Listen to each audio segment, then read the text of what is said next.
Hello everyone, this is Nitpicking Nerd and this is my review of episode 4 of season 2 of The Mandalorian called The Siege. And I really enjoyed this episode as usual, maybe even more than usual. I think this might be a better than average episode because I loved a lot of things in it and because it finally starts to progress the overall plot of the series forward. They finally start to explain a few things such as why the bad guys wanted Baby Yoda, which is kind of what we all knew. It's because of his midichlorian count and that the bad guys are probably planning some kind of genetic experiments and all of that. And it was also really good as a standalone episode. There was a lot of good action scenes and special effects as always. There was a small mistake in one scene when we can see someone in the corridor who's not supposed to be there, one of the filming crew probably, but maybe I can explain that away by saying maybe that was an off-duty officer who wasn't in uniform because he was just going to his quarters or something, so maybe he simply ran away because he was unarmed. So I don't really mind that, and honestly I didn't even notice that on my first viewing. Only when I saw other people mention that I looked back and found it. And in a way it's kind of funny, maybe even a good thing, because one of the things I love in the show is the comedy. It has so many fun moments. Even if it's not a laugh out loud comedy, it's still kind of nice to see all these little touches of comedy. And we have this blue guy, which we saw in the first episode of the show, who kind of reminds me of that Bolian in Star Trek Voyager, who was called Chell, who was always complaining about everything. So it's like he's that same character, because he keeps complaining throughout the episode as he's been forced to do stuff. And I love the fact that they brought him back, mostly because it makes Mando look less evil, because in the first episode he basically kind of captured him because someone wanted him, and he froze him in carbonite and then delivered him, and we never knew what happened to him, so it's like he killed that guy. And now we find out that he's alive and well. He's simply paying back what he owes. So all of this makes the hero of the show look less evil because he didn't actually kill that guy. And the guy was funny in this episode. He kept complaining and he had a lot of lines which were kind of poking fun at the old Star Wars movies. Like in one scene he had to go over that device that doesn't have a guardrail, and he was complaining about that it's dangerous. So that kind of made me smile, because it's kind of a poke at the old Star Wars movies, but in a fun way. And so I really loved a lot of those moments. And that final chase scene in the canyon with the TIE fighters chasing our heroes who drive through that narrow pathway and being chased, I think that was a deliberate homage to A New Hope, when the rebels were trying to hit a specific spot inside that canyon in the Death Star. I think there were a lot of deliberate parallels to that here, only in reverse, meaning now it's the Empire trying to hit a target inside the canyon. And we had a few very similar moments, like when the blue guy was saying almost there.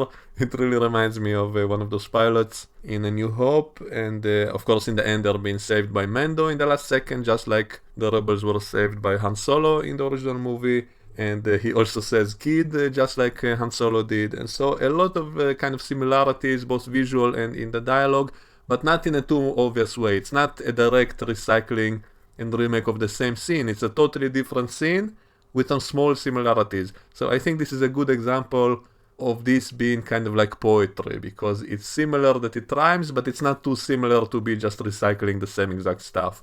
So I think this is the way to do it. This is done much better. And this is something that most people probably wouldn't even notice, because it's not that obvious.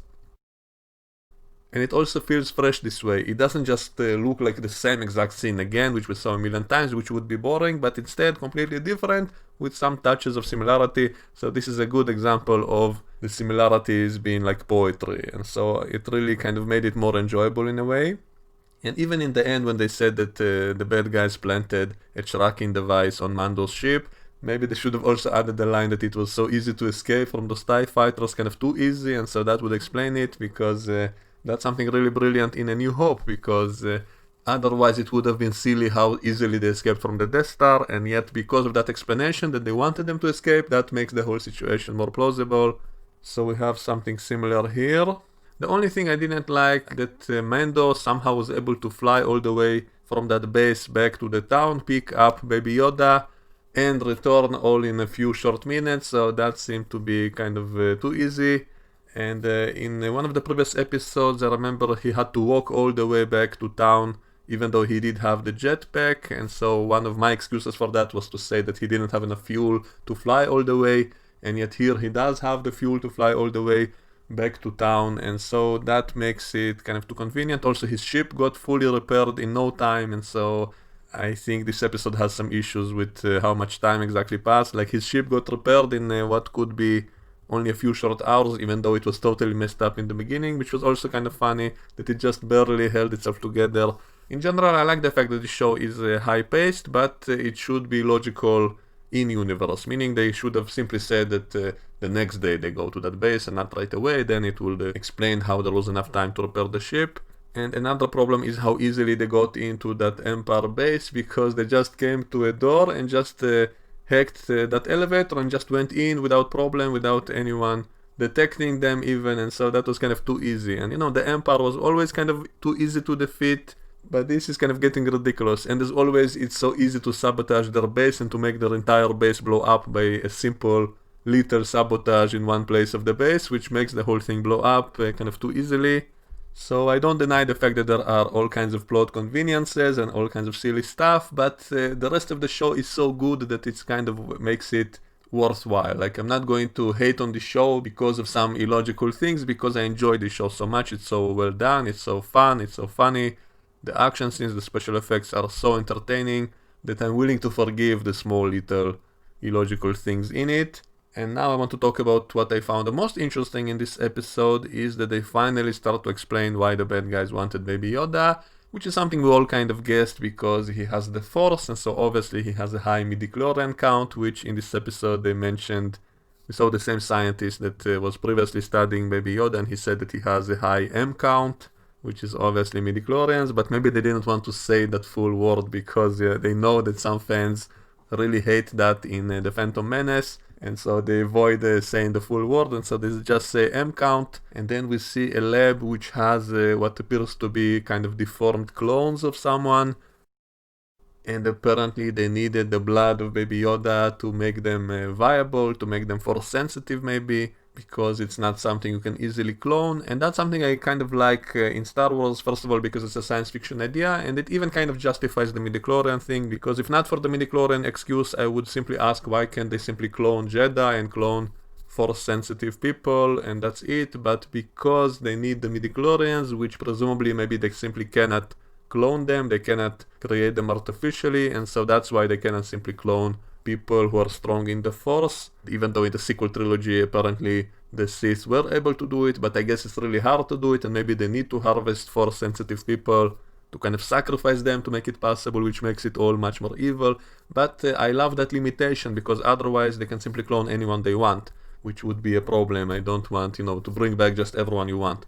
So I like the fact that there is that limitation, and it even justifies the whole midichlorian thing, which presumably they cannot replicate, so they have to use someone's blood. And the first moment I saw those deformed clones, I immediately thought maybe they're going to explain the origin of Snoke, which might be interesting, but I doubt they do it, because as far as we know, that was made by Sidious on that secret Sith planet, and so most probably these remnants of the Empire don't even know about that, and so I'm guessing that's not going to be the case. Also, those clones appear to be normal human size and not super tall, even though I wouldn't really mind if they do the backstory of Snoke, if they do it well, because it might be interesting. And you know what I would do? I would hire the actor Ed Harris to play the original Snoke before he gets cloned and changed, and so that might be fun to see kind of a young normal Snoke, which can be a dark side user who later gets captured by Sidious and put into the experiments or something. So I wouldn't actually mind that, but I doubt they will do that. And in the last scene of the episode, we see a giant Star Destroyer kind of ship, which I think is a new design, and I really like the design. And it's the ship of Moff Gideon, who shows up, and he's wearing kind of an outfit really similar to Darth Vader.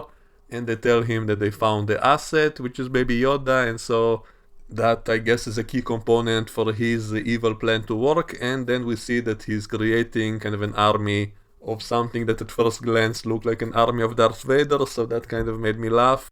Maybe they're cloning Darth Vader, and all the clones are deformed, and that's why they have to make them cybernetic to keep them alive and to make them work, and maybe it's basically an army of Darth Vaders, which is kind of a funny idea. And just a few days before I saw this episode, I was telling someone about the show, and I was complaining about that it's a little bit ridiculous how the Mandalorians are basically kind of copycats of Boba Fett, and I always said that it's kind of a little bit silly because I always considered Boba Fett to simply be some guy in the galaxy who kind of improvised his own equipment and his own gear, and so he was just some bounty hunter, and yet he was so popular with the fans that they created the whole people who all dress like him, who all use exactly the same gadgets, the same weapons, so it's like they have the uniform of Boba Fett across a whole nation or people. And so I said I find that whole idea kind of a little bit silly, and I said, how funny would it be if there's an army of Darth Vaders? Like, Darth Vader is so popular with the fans,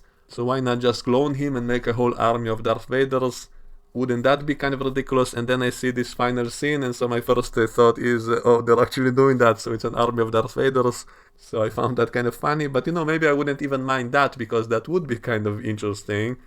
But I don't actually think those are clones of Darth Vader, even though maybe that would be kind of cool.